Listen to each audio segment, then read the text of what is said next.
I did not come to warn the world with loud words. I never believed love needed a strong voice to be heard. He spoke softly because love itself is gentle. But the world was in a hurry, and gentle words are easy to miss.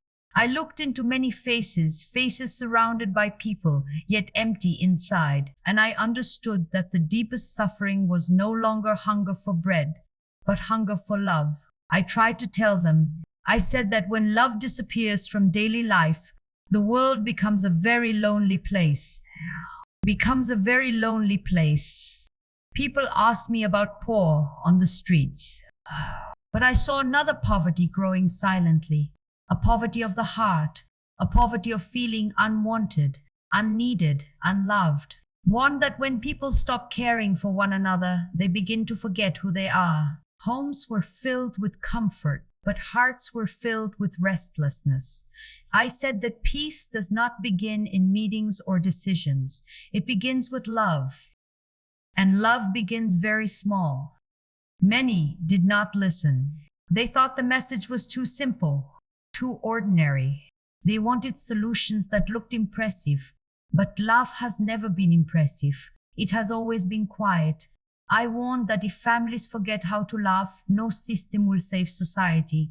If people forget how to listen, no progress will bring peace. I saw people surrounded by noise, yet desperate for silence. Surrounded by information, yet starving for meaning. I tried to remind them that a single kind act, done with love, is greater than many great plans done without it. I said that when love is absent in small things, it will not appear in great moments. The world did not reject the warning. It simply ignored it. Because love asks us to slow down, to notice, to care, and the world was moving too fast. Yet, even as the world moved too fast, I stayed where love asked me to stay. Because when people hurry past one another, they forget something very important. They forget that every human being carries a hidden pain. I saw it in their eyes, not always sadness, but emptiness. A quiet feeling of being unnecessary. Many thought poverty was only about having nothing to eat. But I learned very early that the greatest poverty is to feel unloved.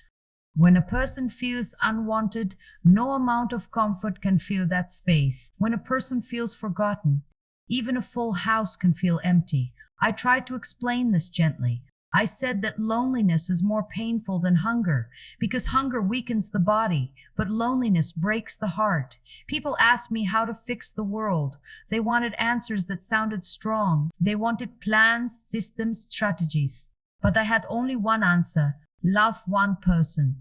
They smiled politely. Some nodded, some looked away. Loving one person did not sound powerful enough.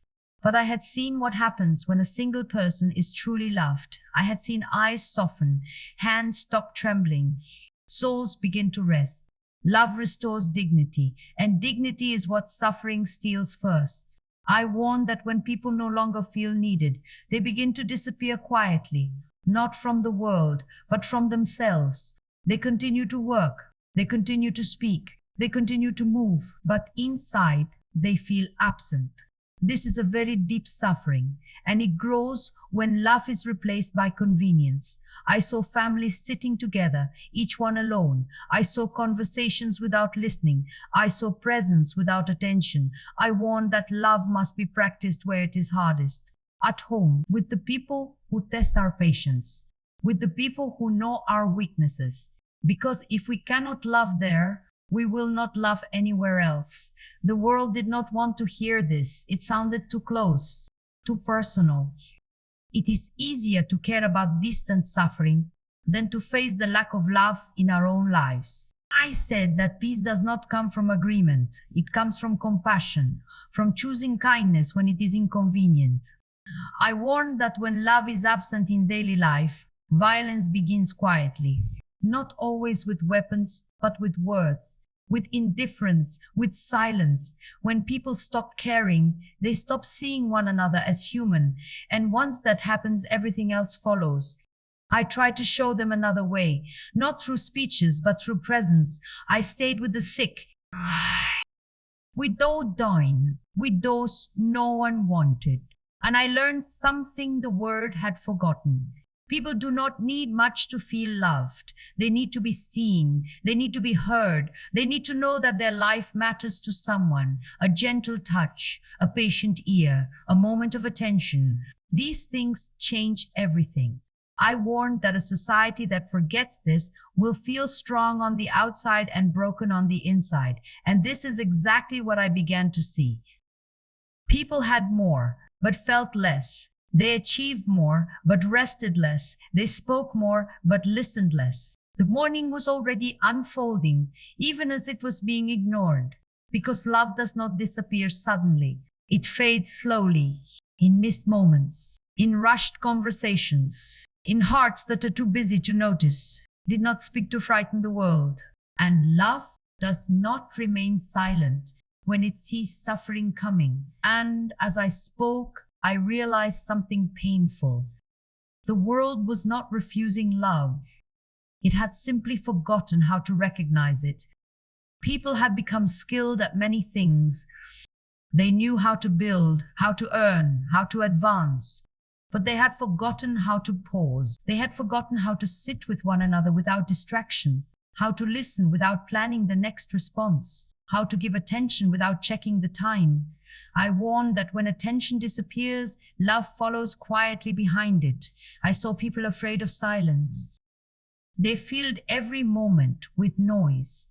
But silence is where love speaks most clearly. In silence we notice pain. In silence we notice need. In silence we hear the quiet cry of another heart. The world feared silence because silence reveals what we have neglected. I warned that busyness would become a form of escape, a way to avoid seeing one another deeply, a way to avoid seeing ourselves. When people are too busy to love, they begin to excuse their absence. They say they will care later. They say there will be time. But love delayed is love denied. I saw how easily people replaced presence with productivity. They felt important, but not fulfilled. Successful, but not at peace. I warn that peace does not come from accomplishment. It comes from connection. Without love, even good work becomes heavy. Without love, even success feels empty. I watched people measure their worth by results, not by the good they brought into another life. And I said, when we stop measuring love, we lose it. Love cannot be counted. It cannot be displayed. It cannot be rushed. It must be lived. I warned that when people forget this, they begin to compete instead of care. They compare instead of connect. They protect instead of open. Fear grows where love is absent, and fear makes people cruel in quiet ways. I did not speak of hatred. Hatred is loud and visible. I spoke of indifference. Indifference is far more dangerous because indifference looks harmless. It looks like neutrality, but it slowly teaches people that suffering is not their concern. I warned that when suffering becomes ordinary, humanity weakens. The world wanted strong solutions, but strength without compassion is empty. I said that love must be taught again, through example, through daily acts, through small faithfulness.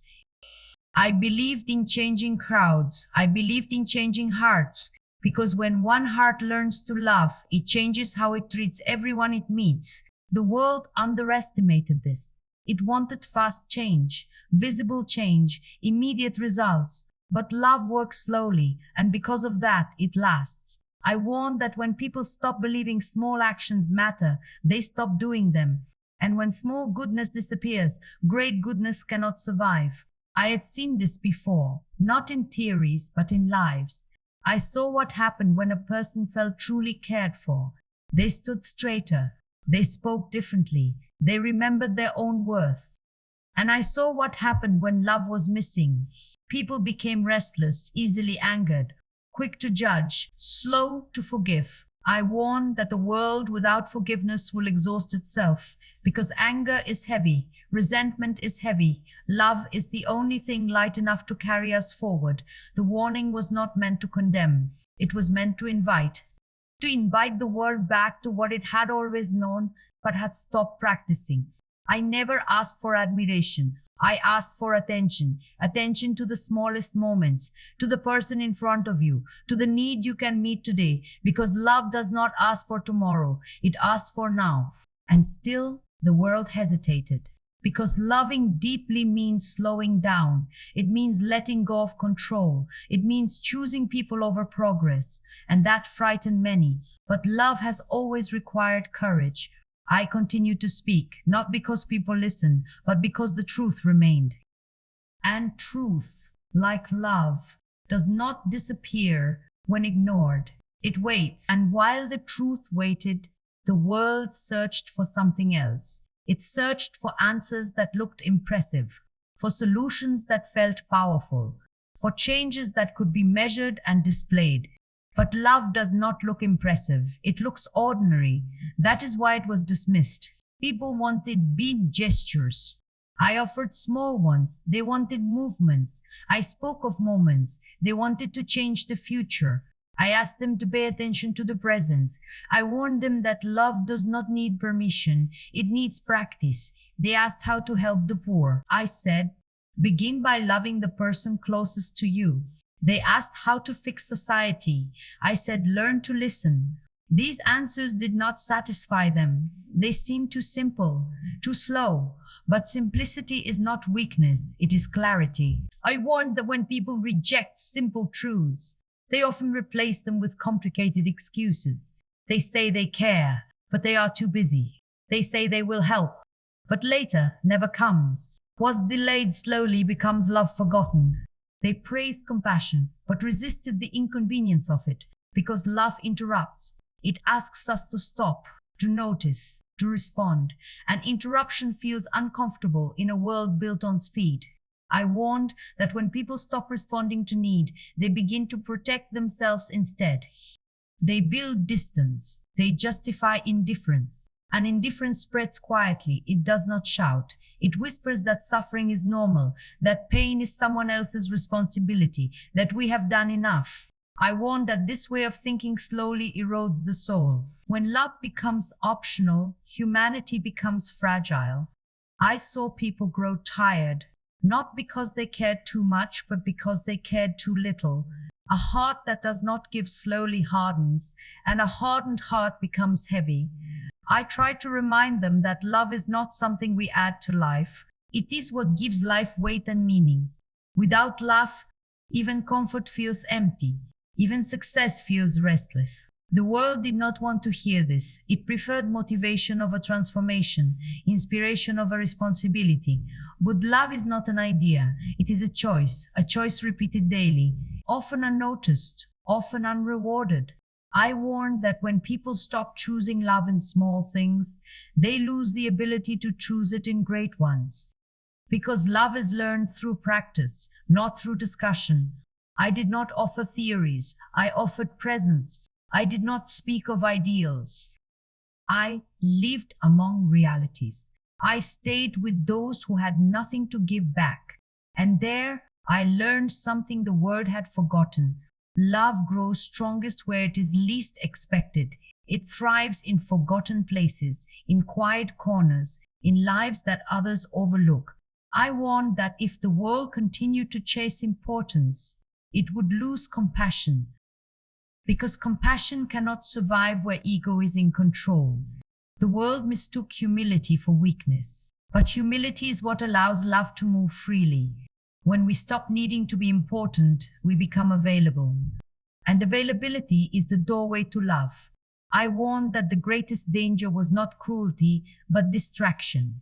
A distracted heart cannot love deeply. It cannot stay present long enough to notice suffering. And so the warning continued to unfold, not as a sudden collapse, but as a slow emptiness. People felt connected, but were alone, informed, but confused, surrounded, but unseen.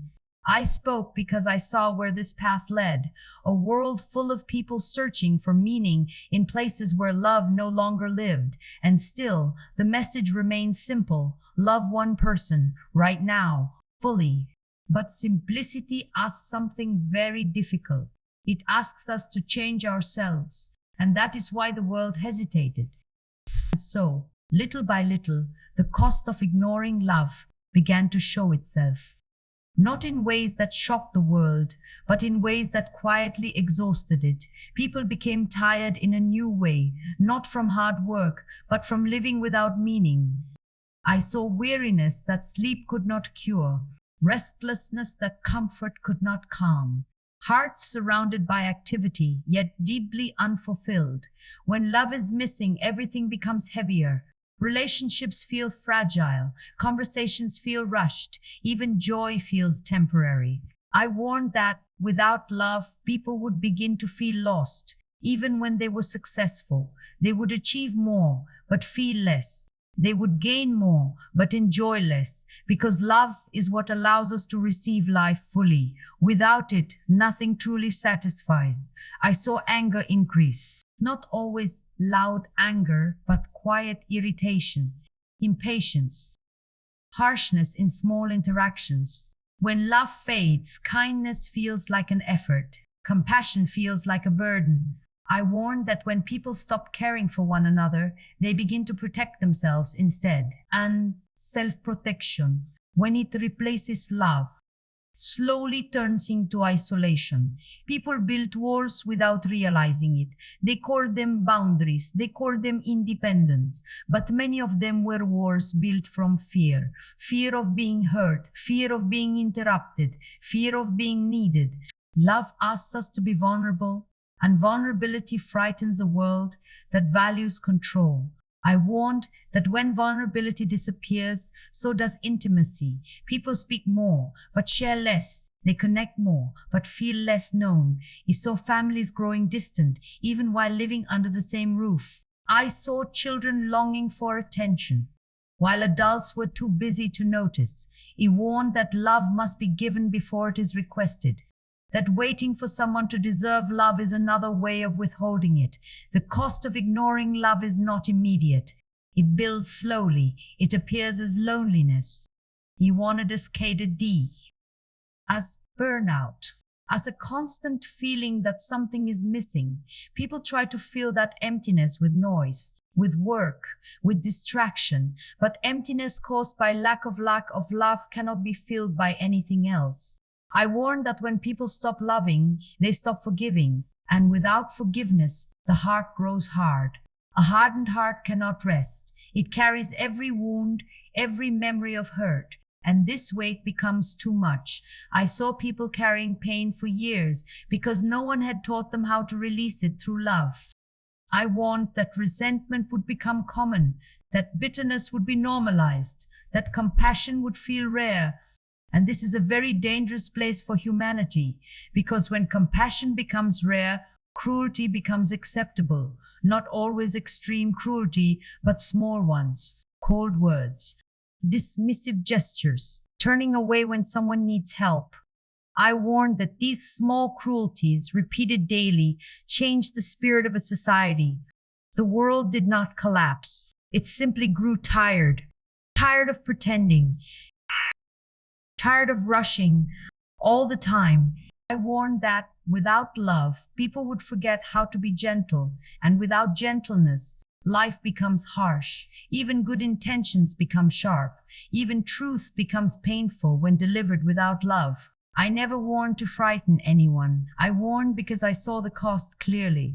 A world without love loses its ability to heal. Pain multiplies. Misunderstanding grows. Hope becomes fragile. Even when the world ignored the warning, love continued to offer itself quietly. One person helping another, one heart choosing patience, one act of kindness done without witness. These moments were easy to miss. Oh, the world does not end because people ignore love. It suffers. And suffering is always an invitation to return to what truly matters. Love had not failed. It had simply been set aside, and anything set aside long enough will eventually be missed. And as the world continued on this path, I understood something very clearly. The warning had not expired. It had only grown more urgent, because time does not weaken truth. It reveals it. Everything I spoke about quietly was now becoming easier to see. People were more connected than ever, yet deeply disconnected inside. They could reach anyone instantly, but struggled to feel close to anyone at all. I warned that when love is replaced by convenience, relationships become fragile. They last only as long as they are easy. When difficulty comes, people leave. They withdraw. They protect themselves. But love is not meant to be convenient. It is meant to be faithful. I saw people longing for meaning, but avoiding commitment. They wanted belonging, but feared responsibility. I warned that love without responsibility cannot survive. Because love asks us to stay, to remain present when it is uncomfortable, to continue caring when feelings fade. The world tried to redefine love as something that serves the self first, something that feels good, something that demands little. But love that costs nothing changes nothing. I warned that sacrifice would become misunderstood, seen as loss instead of gift, seen as weakness instead of strength. And yet, every deep love I had ever witnessed required sacrifice, time, attention, patience, self-forgetfulness. Without these, love becomes shallow. I warned that when people stop giving themselves, they stop encountering one another deeply. They speak, but do not reveal. They listen, but do not receive. And slowly, they grow lonely in each other's presence. This loneliness is not loud. It hides behind activity, behind achievement, behind constant motion. But it is heavy. I warned that no system, no technology, no progress could replace human tenderness. Because the heart does not need efficiency. It needs care. I saw people searching for peace in distant places while ignoring the unrest in their own hearts. Peace does not arrive through escape.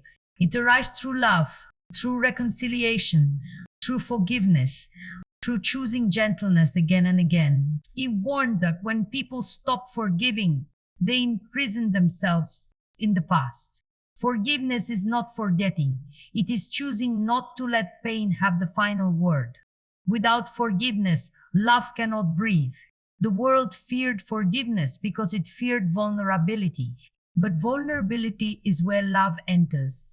I warn that when people stop being vulnerable, they stop being real. They become guarded, careful, distant, and distance slowly becomes habit. I never believed the world was cruel. I believed it was afraid of being hurt, afraid of being disappointed, afraid of loving and losing. But lovers always involve risk, and refusing that risk does not protect the heart. It starves it. I warned that the heart was not made to be safe. It was made to be given. Even now, I would say the same thing. The answer has not changed. The path has not changed. And love one person. Completely, without expectation, without delay, not tomorrow, not when life becomes quieter. Now, the world keeps waiting for the right moment, but love only lives in the present. I warned that if people keep postponing love, they will wake up one day surrounded by memories, but lacking connection. That is why love must be chosen daily. In small things, in ordinary interactions, in unnoticed decisions. Now, decisions. I never believed everyone would listen, but I believed some would, and some is enough. Because one heart that chooses love becomes a place of refuge, a place of healing, a quiet resistance against indifference. Warning was never meant for the whole world at once. It was meant for one heart at a time. And even now, it waits, not with urgency, but with patience, because love is patient. Perhaps this is where the warning becomes personal, because love is not something meant only to be admired from a distance. It is something meant to be lived quietly by ordinary people. I never believed that everyone had to do great things. I believed everyone could do small things with great care. The world often waits for someone else to begin, someone stronger, someone wiser, someone more prepared. But love does not wait for permission. It begins with the person who is willing to notice. You do not have to look far to find where love is needed. It is already close to you. In the person who feels unheard, in the person who feels tired, in the person who feels invisible. Love rarely asks for grand gestures. It asks for attention. Attention to a voice that trembles. Attention to a silence that lasts too long. Attention to a moment when kindness would be easier than indifference. I warn that when people say they have no time to love, what they are really saying is that they have forgotten what time is for. Time is not given to us to be filled. It is given to us to be shared.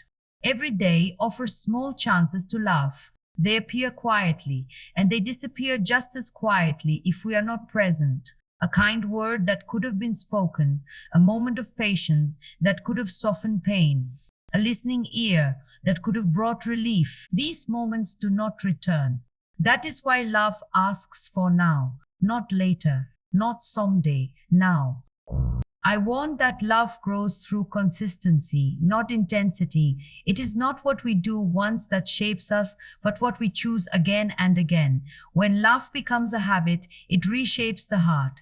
It teaches gentleness where there was hardness. It teaches understanding where there was judgment. It teaches peace where there was unrest. The world believes love must feel dramatic to be real, but the truest love often feels ordinary. It feels like staying when it would be easier to leave, like listening when we are tired, like forgiving when pride tells us not to.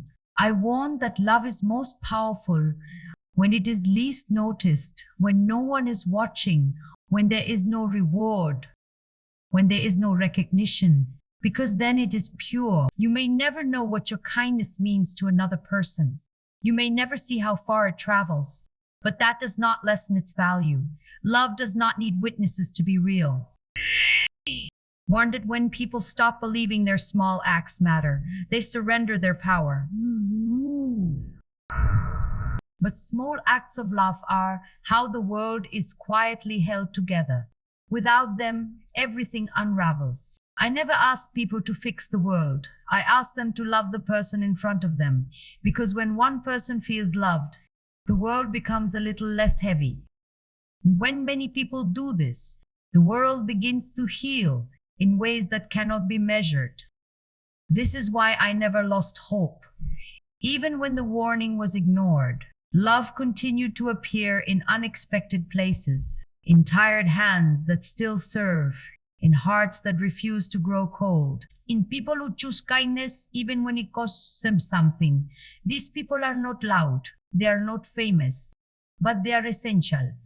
They remind the world of what it has forgotten. Love has never needed the approval of the majority. It only needs a few willing hearts. But one willing heart is enough to begin. The warning was never meant to create fear. It was meant to awaken care, to remind each person that love is still possible, still necessary, still powerful, and that the choice has always been simple. Not easy, but simple. Carve or remain distant. Slow down or miss what matters. The world continues to choose quickly, but love waits patiently for those who are willing to pause. And perhaps that is where it begins again. And so I leave you with this, not as a command, not as a demand, but as a gentle reminder. Love has never been complicated. It is only difficult because it asks something very honest of us. It asks us to be present, to be patient, to care even when it is unseen. The world will continue to move quickly. It will continue to praise what is loud, fast, and impressive. But love will remain quiet. It will wait in small moments, in ordinary days, in simple choices. You do not need to search far for it. You do not need to prepare yourself perfectly. You only need to notice. Notice the person in front of you. Notice the moment you are in. Notice the quiet invitation to be kind. Love does not require great strength. If the world feels heavy, do not try to carry it all. Carry one small piece of it with love. That is enough. One act of patience, one moment of listening, one choice to stay kind. These are not small things. They are how the world is healed without anyone noticing. Do not wait for the world to change before you begin to love. Love is how change begins. And if ever you feel that your efforts are unseen, remember this. Love is never wasted. It settles quietly in places you may never visit. It strengthens hearts you may never meet. It continues long after the moment has passed. The world may not always listen to quiet warnings, but it is always shaped by quiet love. So choose love again and again and again, not because it is what gives life meaning, what pasatos say. And when you do, even in the smallest way, you become part of something far greater than noise, than speed, than fear. You become part of the gentle work that holds the world together. And that has always been enough.